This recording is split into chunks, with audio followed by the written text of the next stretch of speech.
Video record कर रहे थे जिसके अंदर हम मेरे से एक मिस्टेक हो गई राइट। तो first of all I apologize right, क्योंकि मेरी एक भी गलत बात अगर चली जाए तो पता नहीं हज़ारों बच्चे अप्लाई नहीं कर पाएँ और उनका दिल टूट जाए, कुछ भी हो सकता है। तो इस वीडियो में हम ये एडिट कर रहे हैं लास्ट पॉइंट, और इसे हम वीडियो के स्टार्टिंग में डालेंगे ताकि मिस्टेक पता चले।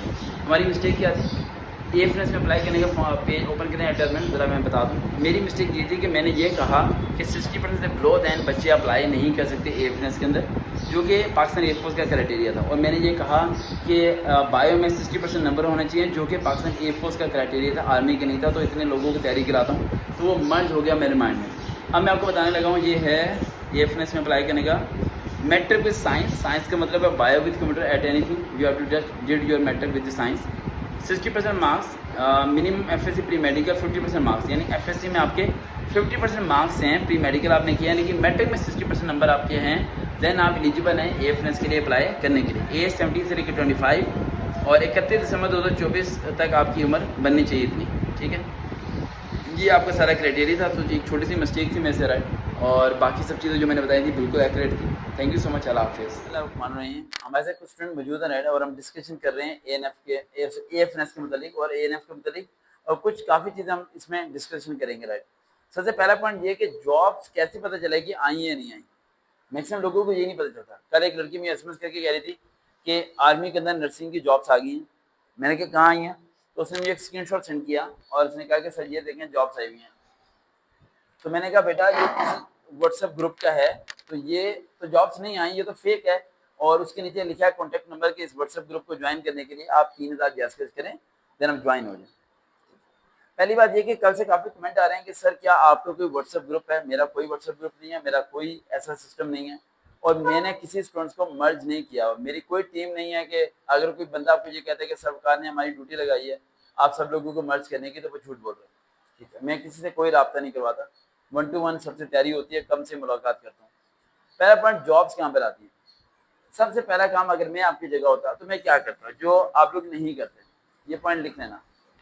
मैंने जैसे जाना है एएनएफ में, एंटी नार्कोटिक फोर्स में, मैं गूगल पे जाके लिखता एएनएफ जॉब्स लिखता, और इमेजेस में जाता, किसमें, इमेजेस में जाके जो जो जॉब्स के ऐड आए थे एएनएफ के ऑफिशियली इस साल, पिछले साल, उससे पिछले साल, उन सब की डेट्स लिखता, लास्ट डेट क्या थी। लास्ट डेट लिखने से मुझे अंदाजा हो जाता है कि अब 6 महीने बाद या 8 महीने के अंदर ये कौन सी डेट को आएंगे। कंफर्म हो गया। उन डेट के अलावा हमें उस वेबसाइट के लिए ऐड चेक करने की जरूरत ही नहीं है। एक बात ध्यान में रखना कि हर एक को ये लगता है कि जॉब जो है वो कभी भी आ सकती है। अरे ऐसा नहीं होता, जॉब कभी भी आ सकती है, कोई ये खाला जी के बेटा नहीं है, जो मर्जी करते फिरो। आर्मी हो, एयरफोर्स, नेवी हो, इनके मंथ स्पेसिफिक होते हैं, उस मंथ में जॉब्स आनी होती हैं। इनके मंथ स्पेसिफिक होते हैं, उस मंथ में ट्रेनिंग शुरू होनी होती है।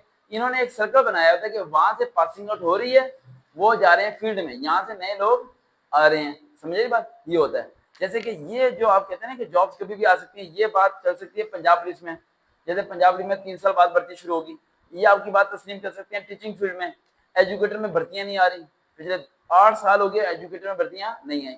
लेकिन कुछ डिपार्टमेंट ऐसी हैं जहाँ पर आपके टाइम पे आती हैं, जैसे कि हम कहते हैं ANF, एएफएनएस, army, air force, navy, traffic police, उसके अलावा आप एंटी नार्कोटिक फोर्स, एफआईए, नैब, ये वो डिपार्टमेंट है जहाँ पर हर साल रिटायरमेंट हो रही है और न्यू लोग उसमें क्या हो रहे हैं, हायर हो रहे हैं। तो इनके हम फिक्स हैं। हमें नैब, एफआईए, किसी डिपार्टमेंट के पीछे भागने की जरूरत नहीं है। गूगल पे जाना है, लिखना है एएफएनएस आर्मी का, वहाँ एड्स आ जाएंगे, आपको पता चल जाएगा कौन सी डेट्स को एड एएफएनएस की आती है, दैट्स इट। अब वो डेट मेंशन करें, डेट मेंशन करके मुझे व्हाट्सएप पे सेंड कर देना आप लोगों ने, ठीक है। कम से कम आपने 3 साल की डेट मेंशन करनी है। कितने साल की, 3 साल की। एयरफोर्स में जॉब साल में 2 बार ही आती है, आर्मी में जॉब साल में 2 बार ही आती है, नेवी में भी साल में जॉब 2 बार ही आती है। समझ आ गया। लेकिन एएफएनएस की साल में जॉब 1 बार ही आती है। समझ आ गया। आगे एएनएफ एएफएनएस की भी 1 बार ही आती है, बाकी सब डिपार्टमेंट की 1 बार ही आती है, ठीक है। अगला पॉइंट आता है हमारा एएफएनएस की प्रिपरेशन के लिए हम लोग क्या क्या पॉइंट्स करें। एक बच्चे का क्वेश्चन था कि मेरे 61% नंबर हैं, क्या मैं एएफएनएस के लिए अप्लाई करने के एलिजिबल हूँ, और मैंने उसे कह दिया कि आप एलिजिबल हैं। सुन गुड़िया, ये पॉइंट बड़ा इंपॉर्टेंट, मैंने उसे कह दिया एलिजिबल है। देन ये वाक्य पहले हो चुके हैं। देन उसने जब जॉब सही तैयारी करती रही, मैं से करती रही, मेरे से गलती हुई थी, जब ये आइंदा नहीं करनी, इसलिए मैं पॉइंट नोट कर रहा हूँ। उस्ताद हूँ, गलती हो जाती है मेरे से। मैंने उससे ये नहीं पूछा कि बायो में नंबर कितने हैं, बायो में 60% नंबर चाहिए। अगर बायो में 60% कह रहा हूँ, 60 नंबर नहीं कह रहा, 60% नंबर, 60% से नीचे नंबर हैं और आपके इंटरमीडिएट में 61% नंबर है तो आप एलिजिबल ही नहीं हो, आप एलिजिबल ही नहीं हो। टोटल में चाहे ज्यादा नंबर हैं, लेकिन अगर बायो में कम नंबर है तो एलिजिबल नहीं हो। इसी तरह बाकी डिपार्टमेंट्स के अंदर इंग्लिश और फिजिक्स को देखा जाता है, इंग्लिश और फिजिक्स में 33% से ऊपर नंबर है तो एलिजिबल हो, वरना एलिजिबल नहीं हो। तो आप लोगों ने घर जाके अपनी इंटर की मार्कशीट को कैटेगरी वाइज आपने परसेंटेज निकाल के वेरीफाई भी करना है कि क्या आप एलिजिबल हो। आराम से मुझे एलिजिबिलिटी चेक करनी है कि हाइट के लिहाज से, नंबर के लिहाज से और बायो के नंबर के लिहाज से मैं एलिजिबल हूँ या नहीं। हो गया यहाँ तक? ये होने के बाद फिर आपको कंफर्म हो जाएगा कि आप अप्लाई कर सकती हैं, ठीक है। ये ना हो कि बाद में जाके दिल टूटता है, फिर मसला बनता है। दूसरा पॉइंट आता है हमारा कि एएफएनएस में फेल होने की वजह क्या है। पहले तो हम फेल होने की वजह को सीखते हैं, सेलेक्ट होने की वजह तो बाद में आ जाएगी समझ। एएफएनएस के बारे में मुझे काफी गलती ने कहा है कि सर आप इस पे पार्ट्स बनाना शुरू करते हैं। बेटा मैं बनाऊंगा, मेरे पे सीएसएस का बर्डन बहुत ज्यादा है और मैं सेशन नहीं कर रहा। पिछले 2 महीने हो गए मैंने कोई सेशन नहीं किया, जिसे सेशन कहते हैं। ये हमारी जो होती है वो मीटिंग थी, सेशन नहीं था, ठीक है। सेशन वो होता है जो पब्लिकली अनाउंस किया जाता है, जिसमें आप आ सकते हैं अगर आपकी सीट कंफर्म हो जाए तो, वरना नहीं आ सकते। तो गर्मी बहुत है इस वजह से नहीं कर रहा। अब फेल होने की वजह क्या है? देखो 4 लड़कियां फेल हुई, ठीक है, और चारों के रीजन मैं आपको बताने लगा हूँ। सबसे पहले रीजन हाइट इशू। बहुत लड़कियों को इस बात की गलत फहमी है कि मेरा 1 इंच कम है। जिस तरह वो लड़की उस दिन उसकी मामा कह रही थी मैं इंच बढ़वा लूंगी। इंच नहीं बढ़ता भाई, जो कद आपका है वो कद नहीं बढ़ेगा आपका। एक तरीके से बढ़ सकता है कि अगर आप एक काम करो तो कद बढ़ सकता है, वो भी मुश्किल है बढ़ेगा। एक काम बता सकता हूँ मैं आपको, वो एक रस्सी होती है, एक लड़की यहाँ से एक लड़की यहाँ से पकड़ ले, वो ऐसे तो घुमाती है और बीच में एक लड़की होती है छलांगे मारती है, क्या कहते हैं उसे? हाँ, ओ मेरा मोबाइल बहुत कीमती है बेटा।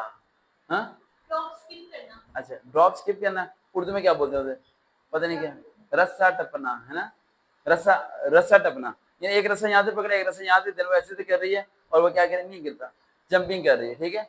वो जंपिंग अगर आप करें, जैसे रस्सा घूम रहा है आप जंप कर रहे हैं, जंप करें जंप, अगर वो आप रोज ना आधा घंटे करें तो कल बढ़ जाएगा। अदरवाइज कोई वो उसकी मामा एंटीबॉडी खिला रही है उसे, मैंने मना किया एंटीबॉडी। भाई गर्ल्स बी केयरफुल, अरे मर्द और गर्ल्स में बहुत बड़ा फर्क है। पता नहीं आप लोगों के दिमागों क्या होता है, आप लोगों की कोई एंटीबायोटिक मेडिसिन नहीं खानी, कोई हकीम शफीक के चक्करों में नहीं पड़ना। अपनी पर्सनैलिटी को सही करने के लिए सिंपल टिप्स बता रहा हूँ, वो चीज अप्लाई करनी है जिसका कोई साइड इफेक्ट नहीं होता। मैंने भी जितनी चीजें आपको बताई उनको साइड इफेक्ट है नहीं। मेडिसिन की तरफ नहीं जाना आपने, मैं जी उससे वो कैप्सूल खा लूंगी, क्यों कैप्सूल खा लूंगी आप? आपने रहना ओरिजिनल पानी की तरफ जो कि आपकी बॉडी को नुकसान ना दे। सैलेड खा लिया, ठीक है, अच्छा अच्छा फ्रूट खा लिया, जूसेस बना के पी लिया, दूध पी लिया, रस्सी टपली, ये काम करने हैं जो कि नेचुरली आपको बेनिफिट देंगे, ठीक है। आर्टिफिशियल चीजों की तरफ नहीं जाना। पहली वजह है हाइट की वजह से बच्चियां फेल होंगी और बेनतहा लड़कियां फेल होंगी, यही गलतफहमी से कि भाई साहब उनकी जो सी हाइट है वो पूरी हो जाएगी, वहां पर नहीं पूरी होने वाली। दूसरा पॉइंट है आपका आईसेट। आईसेट में एक बहुत बड़ा डाउट है गर्ल्स को कि हमारा 3 पॉइंट समथिंग है, 4 पॉइंट है और हमें पास कर दिया जाएगा, क्योंकि वहां लिखा है विद ग्लासेस 6/6, वहां लिखा हुआ है विद ग्लासेस 6/6। तो जिस बच्चे के 5 भी है तो विद ग्लासेस तो 6/6 हो ही जाएगा ऑटोमेटिक, क्योंकि 5 के उसने ग्लासेस लगाई हैं तो ऑटोमेटिक क्या हो जाएगा, 6/6 हो जाएगा। ऐसा नहीं है, समझाता हूँ मैं।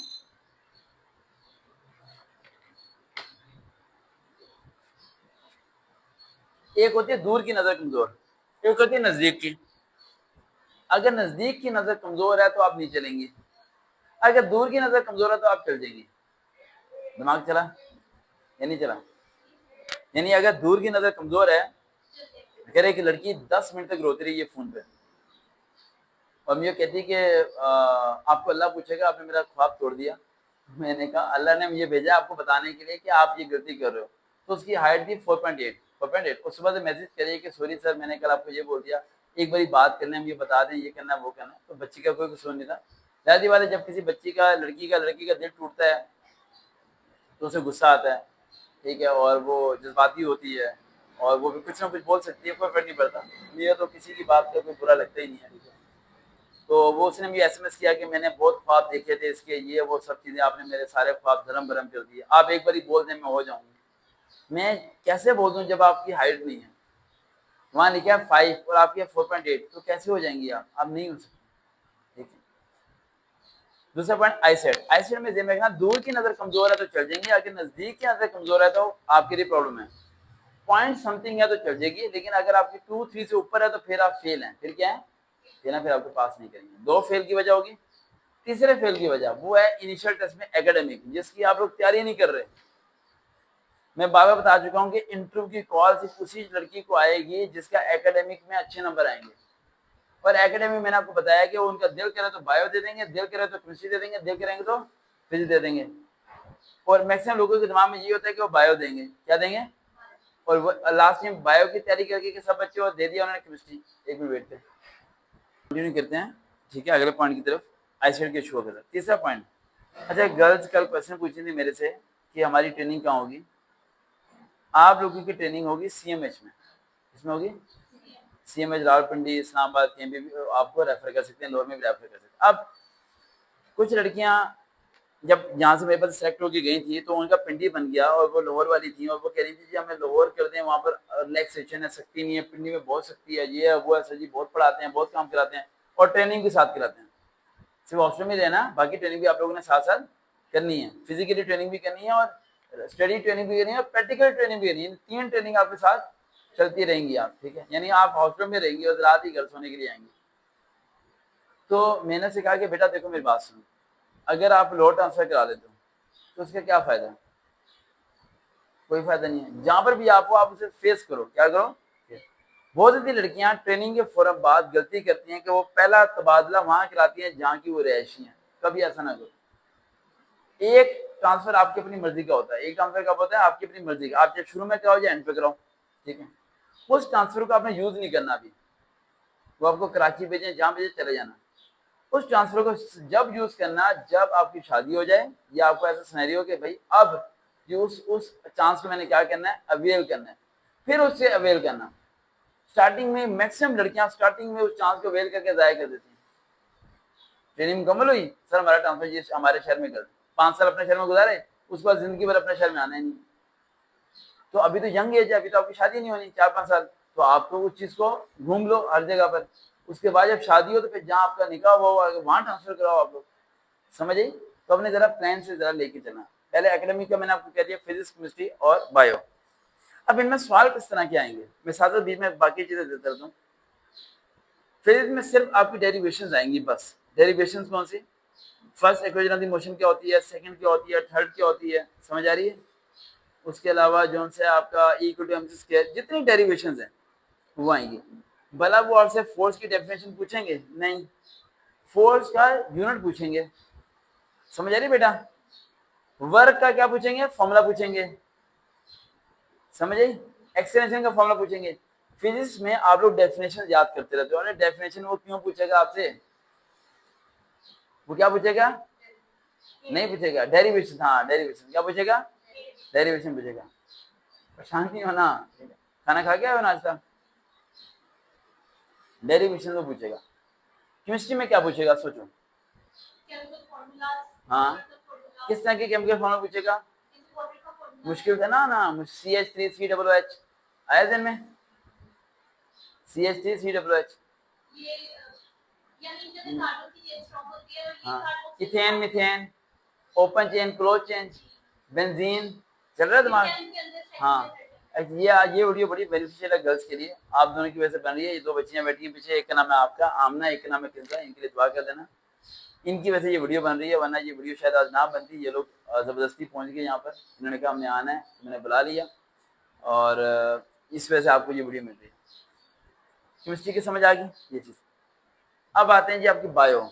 बायो में तो ना तो केमिकल रिएक्शंस हैं ना ही इक्वेशंस हैं। अब बताओ क्या करोगे, बायो में क्या करोगे बताओ, क्या पढ़ें बायो में, चैप्टर पढ़ें पूरे पूरे, और एमसीक्यूज, और ओल्ड पेपर्स के एमसीक्यूज पढ़ने, पेपर के वही आएंगे सारे। इंग्लिश का आएगा 5%, इंग्लिश का क्या करें,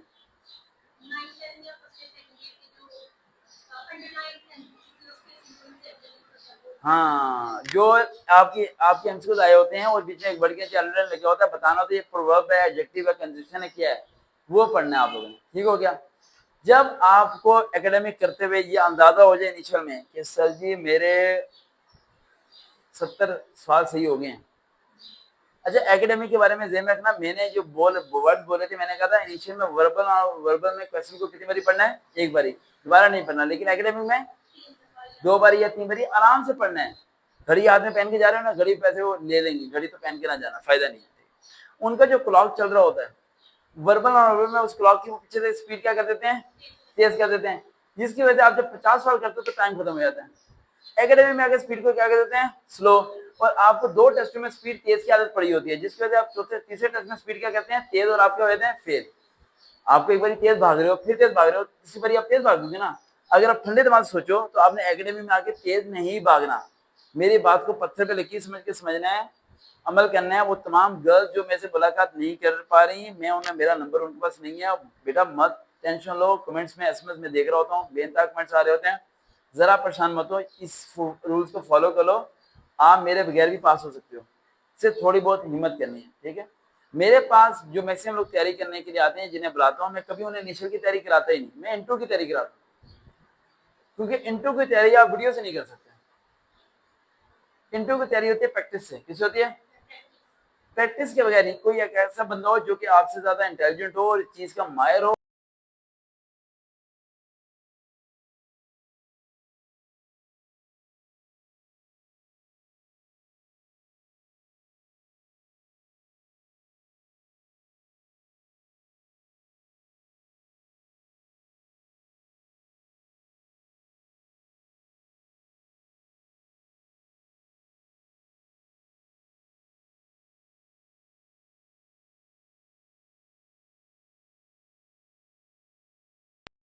नीचे कमेंट आने हैं कि सर जी कुछ पॉइंट आपके ना मिस हो गए। अच्छा, मैं बात करें एकेडमिक की, 70% आपका सही हो गया तो समझ लो कि आपको इंटरव्यू की कॉल आएगी।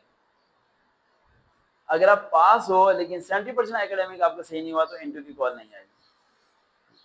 अब कुछ लड़कियों के ज़हन में एक गलत फहमी है कि मेरे इंटर में 1000 नंबर है तो मेरी इंटरव्यू की कॉल आएगी। ऐसा नहीं। कुछ लड़कियों के ज़हन में ये बैठा हुआ है कि मेरे 1000 मार्क्स हैं, इंटरमीडिएट में है ना लड़कियों के नंबर, आ जाएंगे इतने इतने नंबर, तो इतने इतने नंबर है मेरे।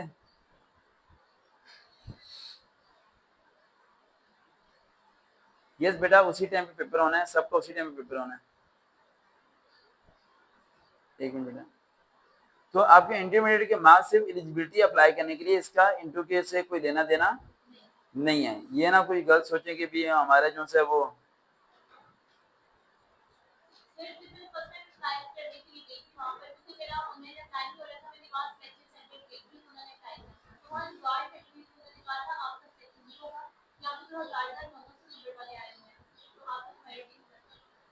आप इनिशियल में फेल हुई थी ना। हाँ, वो तो आगे नहीं पहुंची ना। ऐसा कुछ भी नहीं है। वो जो बता रही थी आपको, वो ऑफिसर थी या लो लेवल थी? ऑफिसर नहीं होगी। कभी भी गार्ड से इन्फॉर्मेशन मत लें, ये लड़कों में भी ये बहुत बुरी हालत है, वो देते रहेंगे। गार्ड से कभी इन्फॉर्मेशन ना लें। अक्सर लड़के बताएंगे, कहते हैं यस बेटा, वैसे भी जा रहे हो, ठीक है। अक्सर लड़के क्या करते हैं, लड़के जो से राइट, वो जाते हैं आर्मी सर्विस सेंटर या कहीं और जाते हैं और गार्ड से पूछ के आए थे, ये बाहर खड़े होते हैं गन लेके कि भाई हमारा ये हो जाएगा, वो कहते हैं ये नहीं बोली। उसे खुद को पता ही नहीं है,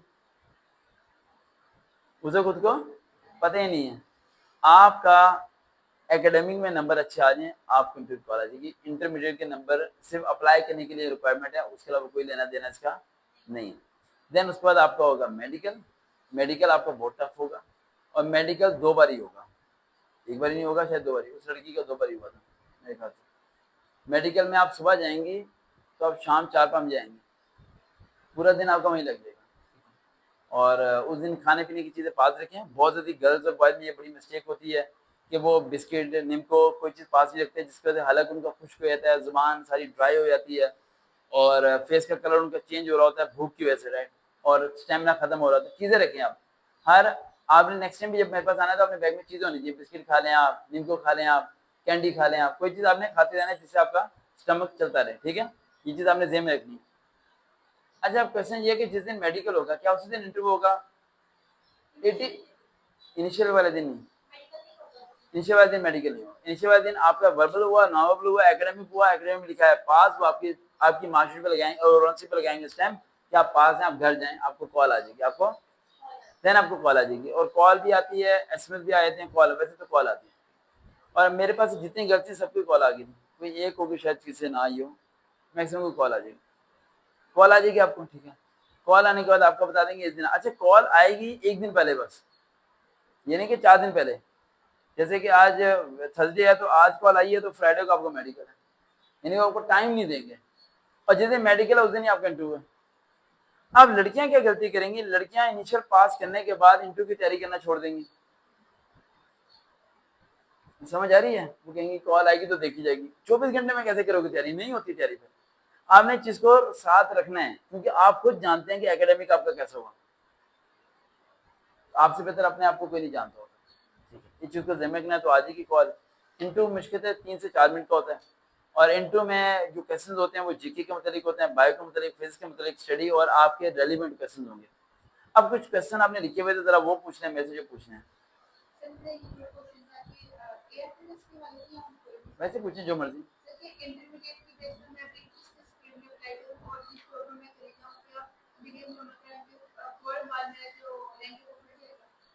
अब इस गुड़िया का क्वेश्चन ये है कि मैट्रिक बायोफिजिक्स की है लेकिन इसकी एज ज़्यादा होगी, जिसकी वजह से ये पाकिस्तान एयरफोर्स में एफएम में अप्लाई नहीं कर सकती। अगर मैं इसका फैसला करता तो क्या करता? अब ये 6th सेमेस्टर में, ठीक है, मैं इसका बीएस किस में कर रहे हैं? साइकोलॉजी में। ये एस्वेट डिग्री है ना, एस्वेट, इसके साथ एस्वेट लिखा होगा ना डिग्री के साथ, अप्लाइड से। इस बार में देखना पड़ेगा थोड़ा सा। अगर ये इस डिग्री के बाद ये कर लेती हैं एमकॉम, क्या कर लेती हैं? 2 साल का, 2 साल का, तो 28 नहीं 30 एज तक कर दिया, अब तो 30 एज कर दी, 30 एज तक लिखना है। 30 एज तक वो तमाम लड़कियां जिनका कद छोटा है, बड़ा है, मोटी हैं, पतली हैं, रंग जैसे भी है, कोई फर्क नहीं पड़ता, पाकिस्तान एयरफोर्स में और पाकिस्तान नेवी में as a short service commission apply कर सकते हैं। हाँ जी, बस मेडिकली तौर पे फिट होना चाहिए। समझ आई बात? और इसमें आईसीएस भी नहीं है, इसमें आईसीएस भी नहीं है, इसमें इनिशियल है, मेडिकल और इंटरव्यू है, और आप लॉजिस्टिक और सप्लाई ब्रांच में अप्लाई कर सकते हैं। 3 टेस्ट हैं और आपकी सिलेक्शन है। तो अपने टारगेट को बना के रखें आप। अगर आपका टारगेट एयरफोर्स या नेवी है तो आप इस डिग्री के फौरन बाद एक डिग्री जो मैं सर्च करूंगा उस डिग्री को शुरू करें, ठीक है। वैसे अप्लाई करते हैं ना जॉब में, लेकिन जॉब मिल भी जाए तो वो डिग्री मुकम्मल करें, आप ऑनलाइन कर लें, ऑनलाइन हो जाती है सारी डिग्री, वो डिग्री मुकम्मल करें, वो डिग्री मुकम्मल करके आप पाकिस्तान एयरफोर्स और पाकिस्तान नेवी को as a short service commission apply करके उसे ज्वाइन करें। आप हिम्मत नहीं आनी चाहिए, पहला पॉइंट। दूसरा पॉइंट, अभी हम इंटर इम्प्रूव नहीं कर सकते, ठीक है, जो होना तो हो गया।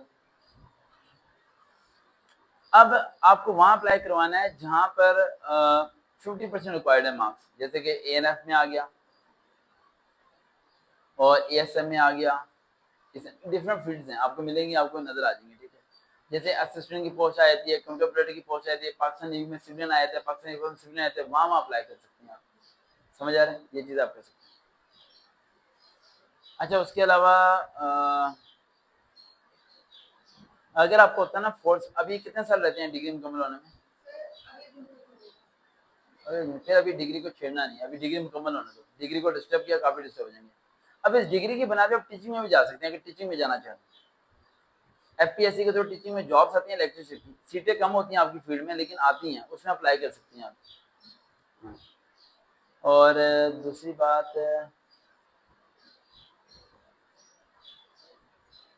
मार्क्स इंप्रूव करने तो 1.5 साल के अंदर होते हैं। आपके इंटर में 2 नंबर कम है ना 60% में,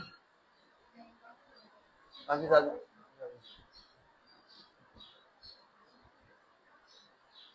मेरे ख्याल से ना आपको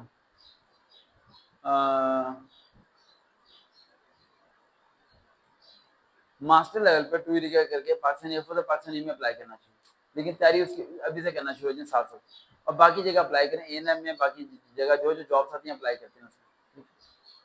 आपने कुछ और के सवाल पूछना आपने? अभी आपने करनी है Pakistan navy as a civilian, assistant की पोस्ट में।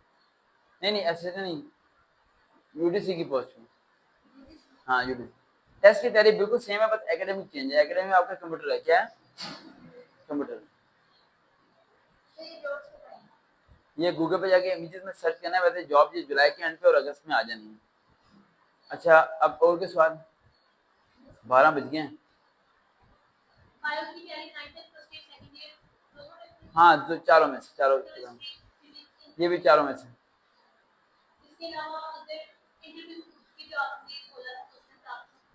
पूछो क्वेश्चन पूछो। आपने इंटरमीडिएट के बाद क्यों नहीं ज्वाइन किया, और आपने इतने साल ग्रेजुएशन करती नहीं है और अब आपके जहन में आया कि आपको अप्लाई करना चाहिए, तो आपने सिंपल से उसको जवाब देने के सर जी मैं अप्लाई करना चाहती थी लेकिन मेरे पेरेंट्स परमिशन नहीं दे रहे थे, और अब मेरे पेरेंट्स ने परमिशन दी है, मैं उनकी रजामंदी के बगैर नहीं कर सकती। वो कहेंगे आप कैसे परमिशन दे दी, कहना सर उन्होंने वक्त और हालात को देखा है, उन्होंने देखा कि लड़कियां शाना बछाना मर्दों की चल रही हैं, अब उनका जहन बदल गया और अब ये मौका मिला और इस मौके को मैं गंवाना नहीं चाहती, मुझे पूरी उम्मीद है कि आप ये सेट कर देंगे। समझे क्या स्टडी गया सर, वो स्टडी गया, मेरी मामा की तबीयत खराब थी जिसकी वजह से मैं कॉलेज नहीं जा सकती थी, घर में सारी जिम्मेदारी मेरे कंधे पे थी, तो एक बशर्त सेक्रीफाइस करना पड़ता है और मैंने सेक्रीफाइस किया। अपने पर कोई ब्लेम नहीं करना, मैंने लायक थी, मैं पढ़ती नहीं थी, मेरा दाखिला नहीं हुआ, मेरे पैसे नहीं, अपने पर कोई ब्लेम नहीं करना, सब लेवल पर डाल दो। सर पहले वीक पॉइंट है कि संडे को मैं लेट उठती हूँ, दूसरी वीक पॉइंट है सर अम्मी को तंग बहुत करती हूँ, और तीसरा वीक पॉइंट है सर होमवर्क अगर मुझे कोई काम वगैरह मिले ना तो उसे मैं बहुत देर लगा के करती हूँ, लेकिन करती सही हूँ लेकिन देर लगाती हूँ। यानी ये तीनों चीजें चेंज हो सकती हैं। इसके अलावा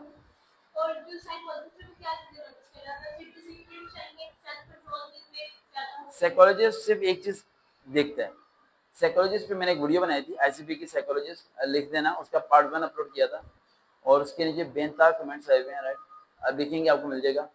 उसमें कम से कम 20 क्वेश्चन मैंने शेयर किए हैं, जिसमें आपके कलर के बारे में, आपकी हॉबी के बारे में, आपके सोने का तरीका कैसा है, आप सोचते कैसे हो, कोई नेगेटिव क्वेश्चन होगा तो आपने कैसे जवाब देना है। ये मैंने साइकोलॉजिस्ट सिर्फ एक काम करेगा, वो आपकी जुबान से आपको फेल करवाएगा, बस आपकी जुबान से आपको फेल करवाएगा, खुद फेल नहीं करेगा, आप खुद फेल हो जाओगे।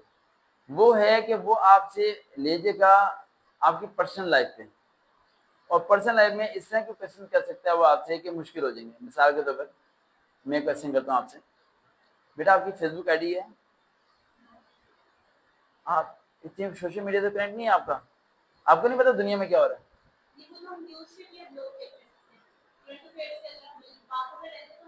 व्हाट्सएप है आपको, व्हाट्सएप शुक्र है व्हाट्सएप आपका। कितने लड़के ऐड हैं व्हाट्सएप में आपके, कितने क्या लड़कों की तादाद कितनी है, मैंने पूछा तादाद कितनी है। 7 to 8 है। 7 to 8 में कितने, कौन सा लड़का जो आपके बहुत क्लोज है, बाकी कोई और भाई का ऐड है, कभी किसी कोई दोस्ती करने को दिल किया, कभी कोई दोस्त बनाया।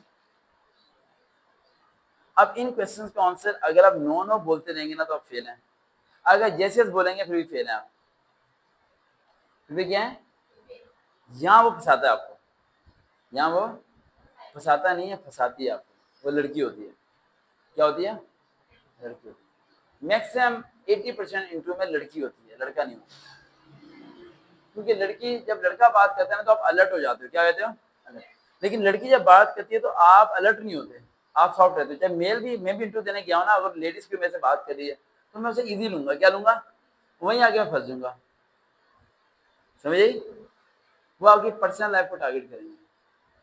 जैसे कि एक लड़का है, वो पाकिस्तान आर्मी में रिजेक्ट हुआ और उसे मैंने कहा था ये गलती नहीं करनी, लेकिन ऐसे ज़हन में रखना जो मैं बोलूँ ना उससे आपने इधर से उधर नहीं होना, और इधर से उधर ना होने के लिए प्रैक्टिस है। क्या है कि सरकार ने कहा था पिच सेम रखनी है तो पिच सेम रखनी है, सरकार ने 5 सेकंड का डिस्टेंस होना चाहिए, जो मैंने बोला उसे फॉलो करना है। उस लड़के को बहुत समझाया था कि फैमिली की बातें नहीं बतानी नहीं, लेकिन उस बच्चे को उन्होंने कर लिया कैप्चर। उन्होंने कहा अम्मी अब्बू कैसे हैं, ये ठीक है, अम्मी अब्बू की बनती है, कहता है नहीं, कहता अम्मी अब्बू की नहीं बनती, अम्मी अब्बू का क्या मसला है, सब वो दोनों डेबुल हुई है, फंस गया। क्या जरूरत थी बताने की? भला उसे पता आपके दिल में क्या है? उसे कुछ नहीं पता आपके बारे में, आप खुद बताते हो सब कुछ। वो बता रहा है कि मेरे से 2 मिनट तक से मेरी मदर और फादर के बारे में सवाल होते रहे, मेरे बारे में तो सवाल ही नहीं हुआ सर। जो जीके नहीं पूछा, उसने कोई पहाड़ नहीं पूछा, उसने कोई सवाल नहीं पूछा मेरे से। उसने मदर फादर की क्राइसिस पूछता रहा और कहते आप किसकी साइड पे हो, आप किसकी तरफ हो? कह रहा मैं कंफ्यूज कि मामा की साइड लूं या पापा की साइड लूं, कौन सही कौन गलत। और रिजेक्ट हो गया। क्या हो गया? देखो जो आपकी पर्सनल लाइफ है ना, आप तो मेरे से डिस्कस कर रहे हो, वो तो मैं आपको ट्रेनिंग दे रहा हूँ, ठीक है। वहां आपने प्राइवेसी रखनी है। क्या रखनी है?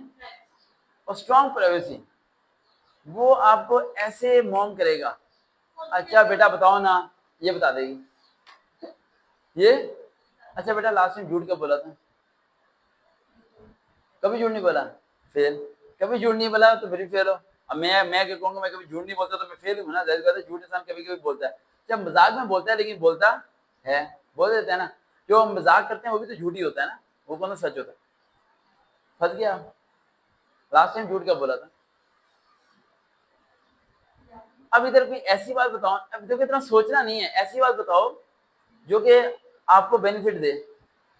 सर वो मामा के पैसे, मैंने ना ईदी के पैसे मुझे मिले थे, तो मामू ने दिए थे, मैंने मामू को बताया नहीं कि मुझे पैसे मिले हैं, तो मैंने भी झूठ बोला था, लेकिन मैंने 3 दिन बाद मामू को बता दिया मेरे पैसे थे। ऐसे बताओ ना झूठ। ऐसे झूठ बताने की क्या जरूरत है? मैंने तो बंदे का सिर फाड़ा था, मैंने तो बालक पकड़े मारा था, ये इतने बड़े बड़े गुनाह नहीं बताने हैं, समझे? वो जो भी आपसे सवाल पूछे आपने एकदम डाउन हो जाना है। क्या हो जाना है? डाउन। डाउन का मतलब ये है कि ऐसा जवाब देना है जिसके बाद सवाल ना उठे। अच्छा बेटा सुबह के टाइम आप वॉक करती हैं? रात को वॉक करते हैं? जिंदगी में कभी वॉक किया आपने?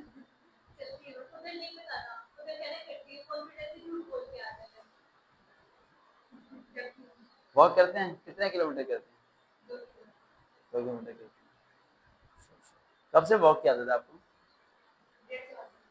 बेटा अभी आपने वो लिखा है बैड हैबिट्स में कि मैं सुबह लेट उठती हूँ, तो वॉक कैसे करती है? तो संडे को वॉक नहीं करते हैं? फिर समझ आई? बेटा वो आपके आपके आपसे फेल करेगा। मैं दोबारा रिपीट कर रहा हूँ, आप लोग खुद फेल होगे अपने तरीके से, वो आपको फेल नहीं करते। वो आपको एक ना फॉर्म देते हैं। क्या देते हैं? आप इनिशियल पास करोगे, फॉर्म देंगे आपको 4 सौ वो कहेंगे तो फिल करें, मामा के नाम, पापा का नाम, डेट ऑफ बर्थ, ये वो सब चीजें, आपकी सैलरी कितनी है, खर्चे कितने, बेनिफिट कितने, क्या क्या करते हैं, सब लिख दिया आपने। हॉबी क्या है, उठते कैसे हो, अच्छाइयाँ बुराइयाँ सब लिख दिया आपने, ऐसे सब लिख दिया। अब वो आप उस टाइम तो लिख देते हो और बाद में भूल जाते हो मैंने लिखा क्या था, वो वही सवाल आपसे पूछेंगे। समझे? तो आप लोगों का आसान से काम है। वीडियो 31 मिनट की होगी है, 32 मिनट की होगी है, सिर्फ अपने आप को समझो बस। ये जॉब कुछ नहीं है, ये हलवा है जॉब से, ऐसे हासिल कर सकते हो तुम लोग। समझ आ रही बात? अरे ये जब छोड़ो, तुम हर जॉब हासिल कर सकते हो। सिर्फ तुम्हें अपने ऊपर क्या रखना है? कॉन्फिडेंस रखना है, जो ये बच्ची आपको बता रही है, समझा रही है। समझे? समझ आ गया? अब मैं एक एक बार इंटरव्यू लूंगा आप लोगों का, ठीक है? देखते हैं जन सरकार।